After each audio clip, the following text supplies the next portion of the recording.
High friends, welcome back to my channel. আশা করি তোমরা প্রত্যেকে ভালো আছো আর আমিও ভালো আছি। তোমাদের প্রত্যেককে জানাই হ্যাপি সানডে। তো তোমরা নিশ্চয়ই এতক্ষণে মিত্রবাবুর আজকের ব্লগ ভিডিওটা দেখে নিয়েছো আর আমিও জাস্ট দেখে এলাম। আচ্ছা, কে কে তোমরা মিত্রবাবুর বাড়ির দিকে অশুভ নজর দিচ্ছ বলো তো? কে কে দিচ্ছ? কোন অশুভ শক্তি আমাদের মিত্রবাবুর বাড়ির দিকে পড়ছে? সেটা নিয়ে কিন্তু আমিও ভীষণভাবে চিন্তিত। তো এই কারণে আমি আমার ভিউয়ার্স বন্ধুদের বলতে চাই, প্লিজ বন্ধুরা তোমরা একটু নজর রাখো তো মিত্রবাবুর বাড়িতে কোন কোন অশুভ শক্তির নজর ঠিক পড়ছে। আমাকে শুধু একবার কমেন্ট করে জানাবে, আমি মুড়ো ঝেঁটা আর শুকনো লঙ্কা পোড়া নিয়ে পুরো তৈরি থাকবো। খুব সাহস না আমার কন্টেন্টের বাড়ির দিকে অশুভ নজর দেওয়া? একেবারে খুশি মেরে না একেবারে ঠিক করে দেবো। একটু তোমরা না খুব বড় বড় চোখ নিয়ে নজরে রেখো যে মিত্রবাবুর ফ্যামিলির দিকে, মিত্রবাবুর বাড়ির দিকে কে বা কারা বা কোন অশুভ শক্তির নজর পড়ছে। বুঝতে পেরেছো? তো চলো আর কথা বাড়াচ্ছি না। আজকে মিত্রবাবু যে ব্লগ ভিডিওটা করেছে সেখান থেকে সেই ভিডিওটা দেখে আমার কি মনে হলো সেটা নিয়ে দু চারটা কথা বলেই ফেলি। ভিডিও শুরুতেই দেখলাম মিত্রবাবু বলছেন যে আজকে শনিবার, মানে উনি তো গতকালকের ভিডিওটাই আজকে পাবলিশ করেছেন, অর্থাৎ আজকে তো রবিবার, আজকে পাবলিশ করেছেন। তো উনি বলছেন যে আজকে তো শনিবার, তো শনিবারে ওনাদের বাড়িতে নিরামিষ। তো নিরামিষে মেনুতে কি আছে না সয়াবিন হবে, যেটা পেঁয়াজ রসুন ছাড়া। তো সেটা কিন্তু আবার মিত্রবাবু মোটেই পছন্দ করেন না, একদম পছন্দ করেন না। তো উনি নিজেই সেটা বললেন যে সয়াবিন, নিরামিষ সয়াবিন ওনার ঠিক পছন্দ না। তারপরে উনি বলছেন যে বাজার টাজার করতে হবে যেহেতু নিরামিষের দিন।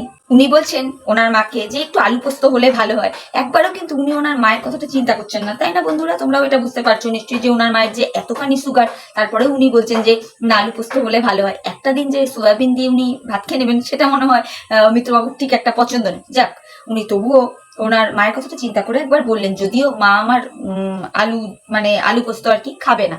সেই সকালের ব্রেকফাস্ট নিয়ে বসে পড়েছেন, এক থালা ভাত, সাথে কি রয়েছে টমেটো আলু দিয়ে ডাল, মানে টমেটোর ডাল আর কি, আলু একটা তরকারি, সয়াবিনের তরকারি আর চিপস। সেই চিপস সেই মিটআপের চিপস, মানে যে চ্যানেল প্রমোট করার যে অনুষ্ঠানটা উনি ওনার বাড়িতে রেখেছিলেন সেই সময় যে চিপস বেঁচেছিল কোনো কিচ্ছু মানে ফেলনা যায়নি।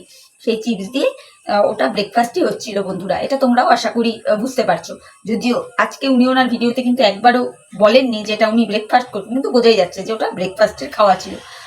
তারপরে দেখলাম উনি বটতলা বাজারে গেছেন, একদমই পুরো ফাঁকা পর্দার জায়গা আর কি দেখালেন উনি। আর সাথে কি দেখালেন কিছু কুকুরের ছানা ঘোরাফেরা করছেন। ওনার একেবারে মানে বুকটা ফেটে যাচ্ছিল যে এইভাবে ছোট ছোট কুকুরের ছানাগুলো ঘোরাফেরা করছে রাস্তা দিয়ে। সত্যি না, এক এক সময় আমি ভাবি যে থাক আর বললাম না। যাই হোক, তারপরে উনি বলছেন উনি বাতকুল্লা গিয়েছিলেন, সমস্ত কিছু সব অর্ডার দিয়ে এসেছিলেন। কেন কি না, আমরা অনেকেই তো বলেছিলাম, মানে শুধু ক্রিয়েটার্সরাই নয়, অনেক ভিউয়ার্সরাও আমরা বলছিলাম যে ওনার বাড়ির যে সিঁড়িটা রয়েছে তাতে রেলিং দেওয়াটা ভীষণ জরুরি দরকার। কেন কি ওই রকম রেলিং ছাড়া একটা সিঁড়িতে বাচ্চাটা অহরহ ওঠানামা করে, একটা রিক্সের ব্যাপার দাঁড়িয়ে যায়। আর একটা জিনিস তোমরা লক্ষ্য করেছো তো বন্ধুরা, আমাদের এই মিত্রবাবু না ভীষণভাবে গুঁতো খাওয়ার পর কাজ করার যে ওনার প্রবণতাটা সেটা কিন্তু প্রচন্ড পরিমাণে বেড়ে যায়। এই জিনিসটা আশা করি তোমরা লক্ষ্য করেছো, তাই না?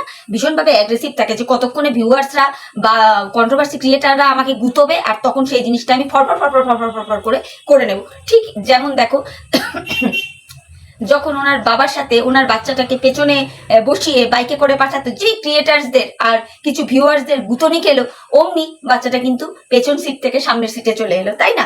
তারপর বাচ্চাটাকে হেলমেট দিত না, যেই কন্ট্রোভার্সি ক্রিয়েটার এবং ভিউয়ার্সদের গুঁতনি খেলো অমনি বাচ্চাটার মাথায় একটা দারুণ সুন্দর হেলমেট জুটে গেল। যদিও ওনার বাবার জোটেনি। তো ইদানিং কালে তো দেখছি ওনার বাবার বাইক নিয়ে ছেলেকে নিয়ে স্কুলে যান না, টোটো করে নিয়ে যান।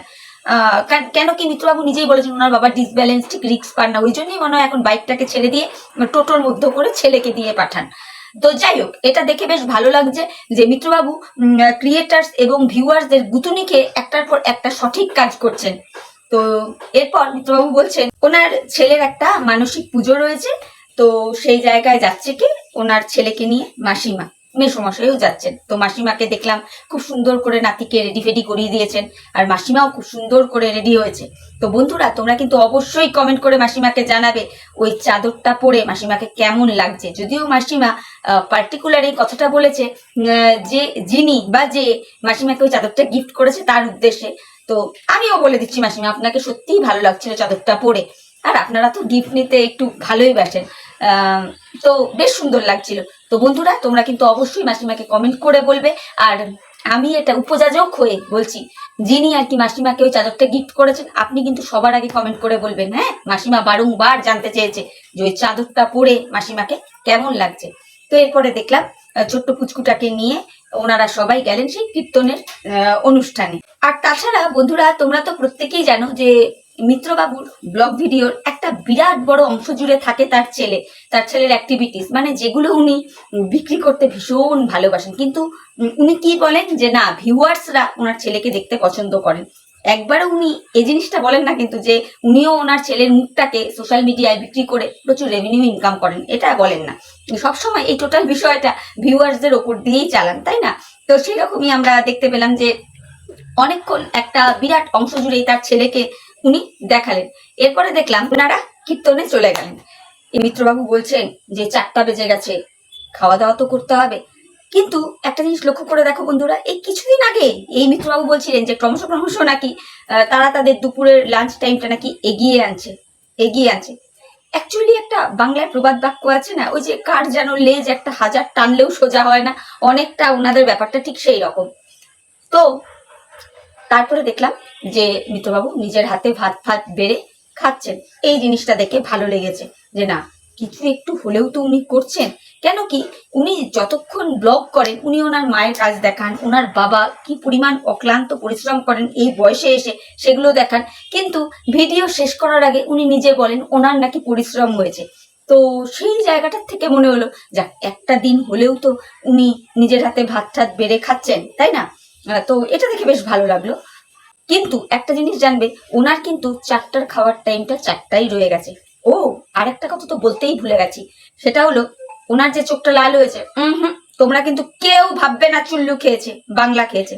না না না, no no no no no, ওনার পাতানো দিদি স্টাইলে বললাম, no no no no no, ওনার পাতানো দিদির একদম কপি করে বললাম না না, ওই জন্য হয়নি। বেলা 4টার সময় চোখে শ্যাম্পু দিয়ে স্নান করেছে, মাথায় শ্যাম্পু করেছে, সেই শ্যাম্পু ওনার চোখে ঢুকেছে আর তার জন্য চোখ লাল হয়েছে। উনি এই ক্ল্যারিফিকেশনটা ওনার ভিডিওতে দিয়েছে। কে দেয় ভাই, কে দেয়? এগুলো কারা দেয় জানেন? যারা সত্যিকারেরই ড্রিঙ্ক ফ্রিঙ্ক করে, চোখ ফোক লাল হয়, মানুষ যাদেরকে দেখে বুঝতে পারে, যাদেরকে নিয়ে বলে, তারা যখন নিজেদেরকে সাধু সাজাতে চায় না, তখন তারা এই সমস্ত ছোট্টখাট্ট ক্লারিফিকেশন দেয় যে দেখো, আমার কিন্তু ওই বাংলা বা চুল্লু খেয়ে চোখ লাল হয়নি, চোখে শ্যাম্পু ঢুকে গিয়েছিল, সেই জন্য চোখ লাল হয়েছে। বুঝতে পেরেছ? তারপরে দেখলাম যথারীতি উনি ভাত ফাত বেড়ে বসেছেন, ভাত ডাল সোয়াবিনের তরকারি দিয়ে উনি খেলেন। ওনাদের বাড়ির এখনো পিকনিকের আইটেম কিন্তু শেষ হয়নি বন্ধুরা, এখনো সেই পিকনিক, সরি পিকনিক নয়, ওই যে চ্যানেল প্রমোটের যে গেট টুগেদার অনুষ্ঠানটা হয়েছিল, সেই অনুষ্ঠানের মিষ্টি এখনো বেঁচে রয়েছে। সেই মিষ্টিটা উনি এই দুপুরবেলা বসে বসে খাচ্ছেন। আর ওই যে চাটনিটা খেয়েছেন, আমি তো ভেবেছিলাম ওই চাটনিটা বুঝি সেই গেট টুগেদারের চাটনি বুঝি, কিন্তু না, মিত্রবাবু বললেন যে ওই অনুষ্ঠানে যে টমেটো বেঁচেছিল সেই টমেটোটা দিয়ে নাকি শনিবার দিনই ওনার মা সেই চাটনিটা বানিয়েছেন, সেটা দিয়ে ভাত খেলেন। মানে সত্যি না, মানে কোনো কিচ্ছু ফেলনা নেই ওনাদের বাড়ি। ভালো, একদিকে ভালো। এখন যা দিনকালের অবস্থা, জিনিসপত্র অপচয় না করাই ভালো মিত্রবাবু, না করাই ভালো। সেই পিকনিকের মিষ্টি আপনারা খাচ্ছেন, সেই পিকনিকের বেঁচে থাকা টমেটো দিয়ে আপনার মা চাটনি করেছে, খুব ভালো লাগলো। দেন তারপরে দেখলাম মিত্রবাবুর চ্যানেলে সেই ডিসকভারি চ্যানেল দেখতে পেলাম। কি ব্যাপারে দেখলাম, হনুমান, এক রাশ হনুমান এসেছে। আর পাতানো দিদি খালি টিনু রানীর চ্যানেলেই ডিসকভারি চ্যানেল দেখতে পায়।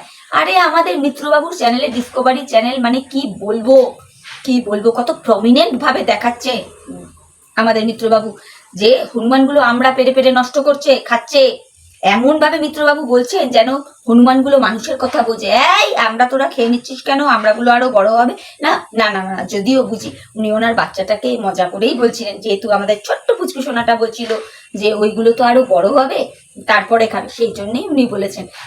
কিন্তু ওভারঅল দেখলে বোঝা যায় যে শুধুমাত্র টিনু রানীর চ্যানেলটাই ডিসকভারি চ্যানেল নয়, টিনু রানীর চ্যানেলে তো শুধু কুকুর ছানা, বেড়াল ছানা, শিয়াল ছানা এগুলো দেখা যায়। আর আপনার ভাইয়ের চ্যানেলে দেখুন, মিত্রবাবুর চ্যানেলে দেখুন, হনুমান, কুকুর সবই দেখা যাচ্ছে, তাই না? তো সেটাও দেখলাম, ডিসকভারি চ্যানেলের সমস্ত কিছু দেখলাম। মিত্রবাবু এবং মিত্রবাবুর ছেলে বেশ সুন্দর করে বাদাম খাচ্ছেন। মিত্রবাবু বললেন যে পুচকুটা গান যেখানে শুনতে গিয়েছিল ওখান থেকে বাদাম নিয়ে এসছে, সেগুলোই ওনারা দুজনে মিলে খাচ্ছিলেন।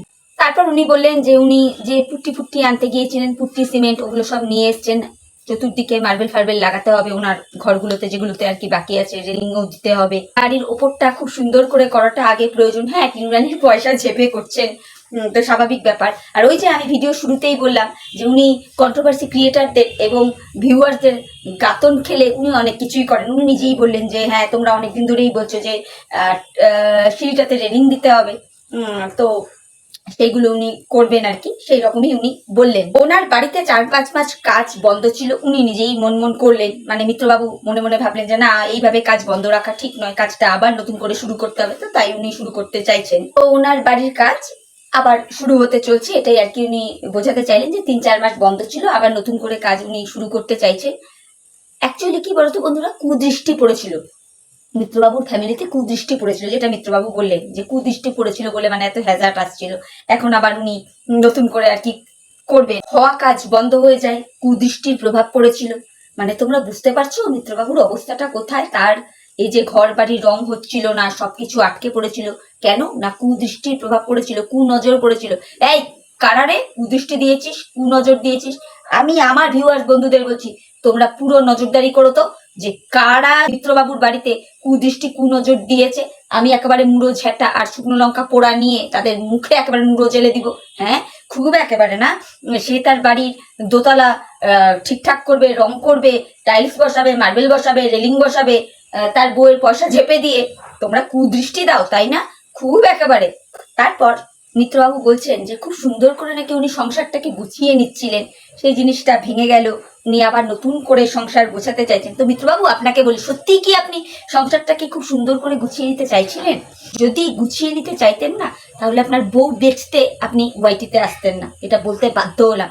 বলতেই পারেন যে বারবার এই একই কথা বলা হয় কেন, বারবার এই একই কথা বলা হয় কেন? কারণ আপনি গতকালকের ভিডিওতেও আপনি বলেছেন আপনার মান সম্মান নাকি অনেক আপনি কামিয়েছেন ওয়াইটি থেকে, আপনি অনেক কিছু সহ্য করেছেন কিন্তু মুখ খোলেননি, তাই না? আপনি কিন্তু এইরকম কথা আপনার ভিডিওতে বলেছেন। আপনার রেভিনিউ নাকি দরকার নেই, কিন্তু প্রত্যেকটা ক্ষেত্রেই টিনুরানি চুপ ছিল। আপনি আপনি আপনি আপনার বউকে হার রোজ বেচতে ওয়াইটিতে চলে এসছেন রেভিনিউর জন্য, আর তারপরেও আপনি বলে গেছেন যে আপনি ঠিক ছিলেন বলে আপনার নাকি মান সম্মান কোনো হানি হয়নি, প্রচুর মানুষের ভালোবাসা পেয়েছেন। সত্যিই কি তাই?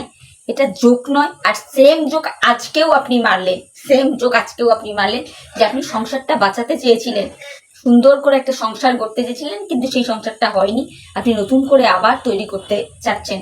সত্যি যদি চাইতেন তাহলে টিনুরানিকে বেচতে বসতেন না। বুঝতে পেরেছেন? বলতে বাধ্য হচ্ছি কথাগুলো, বলতে বাধ্য হচ্ছি। আপনি নিজেও বেঁচেছেন, আপনার পাতানো কিছু দিদি, কিছু কন্ট্রোভার্সি ক্রিয়েটারদের পদলেহন করে এখনো করে যাচ্ছেন, এখনো করে যাচ্ছেন। তারপরে আপনি বললেন ঠাকুরের আশীর্বাদ নিয়ে কিছু কথা, যে ঠাকুরের আশীর্বাদ যদি মাথার উপর থাকে সবকিছু ঠিক হবে, সবকিছু আপনি আপনার মতো করতে পারবেন। জানবেন ঠাকুরের আশীর্বাদ তো শুধু আপনার মাথার ওপর একার নেই, টিনুরানির উপরেও আছে। বুঝতে পেরেছেন? আপনি নিজেকে না এত মহৎ, এত ইনোসেন্ট প্রমাণ করার চেষ্টা একদম করবেন না ওয়াইটিতে। আমাদের মতন কিছু ক্রিয়েটার আর বেশিরভাগ ভিউয়ার্স আপনার স্বরূপটা ডে বাই ডে চিনতেও পারছে, জানতেও পারছে। বুঝতে পেরেছেন? তারপরে আপনি চলে গেলেন আপনার ছোট্ট বাচ্চাটার বিষয়ে, যে আপনার বাচ্চাটার ভবিষ্যৎ যাতে ভালো হয় সেই আশীর্বাদ করতে বললেন সকল ভিউয়ার্সদের, ভগবানও যেন আশীর্বাদ করে। হ্যাঁ, ঠিকই বলেছেন, ভগবান দুহাত উজাড় করে আপনার বাচ্চাটাকে আশীর্বাদ করবে যাতে তার ভবিষ্যৎ একদম সুন্দর হয়। কিন্তু পাশাপাশি একটা কথাও বলবেন, আমাদের টিনুরানিও বলেছে, সে যাই করুক না কেন, সে যাই আইনি পথে যাক না কেন, সেও তার বাচ্চাটার ভালো চেয়েছে বলেই কিন্তু বলেছে যেন বাচ্চাটার এমন দিন দেখতে না হয় যে সে বাচ্চাটার বাবাকেও পেল না, মাকেও পেল না। সে কিন্তু এমন কথা বলেনি, সে এমন কথাই বলেছে যে সে এমন রাস্তাতে হাঁটছে সে যাতে তার বাচ্চাটা তার বাবাকেও পায়, তার মাকেও পায়, তাই না? তো আপনি নিজেকে বহুত প্রমাণ করার চেষ্টা করছেন যে আপনি বহুত মহান। যত দোষ টিনুরানি, এগুলো বোঝা যায়, আপনি মুখে না বললেও না আপনার হাবে ভাবে অ্যাক্টিভিটিসেতে ফুটে ওঠে যে আপনি সবসময় চেষ্টা করেন টিনুরানিকে দমন করার। কিন্তু সত্যিই কি পারছেন? সত্যিই কি পারছেন? পেরে উঠছেন না তো। কারণ টিনুরানি বর্তমানে কোনো রকম কোনো নোংরা জিনিস দেখাচ্ছে না, সে তার নর্মাল লাইফস্টাইল দেখাচ্ছে, সুন্দর ব্লগ ভিডিও দেখাচ্ছে, আপনার মতো খোঁচা মারা কন্ট্রোভার্সি করছে না। তো এইটুকু আপনাকে বলার ছিল। তো চলো বন্ধুরা, ভিডিওটা অনেকটা বড় হয়ে গেল। ভিডিওটা তোমরা প্লিজ পারলে স্কিপ করে দেখো। আর ভিডিওটা দেখে যদি তোমাদের ভালো লাগে তাহলে অবশ্যই লাইক, কমেন্ট, শেয়ার আর সাবস্ক্রাইব করে আমার চ্যানেলের পাশে থেকো। আর তোমাদের মূল্যবান মতামত অবশ্যই আমার কমেন্ট বক্সে জানিও। তাহলে এখনকার মতো বিদায় নিচ্ছি, পরে আবার নতুন ভিডিওর সাথে দেখা হয়ে যাবে। ততক্ষণ প্রত্যেকে ভালো থেকো। Tata, bye, love you all.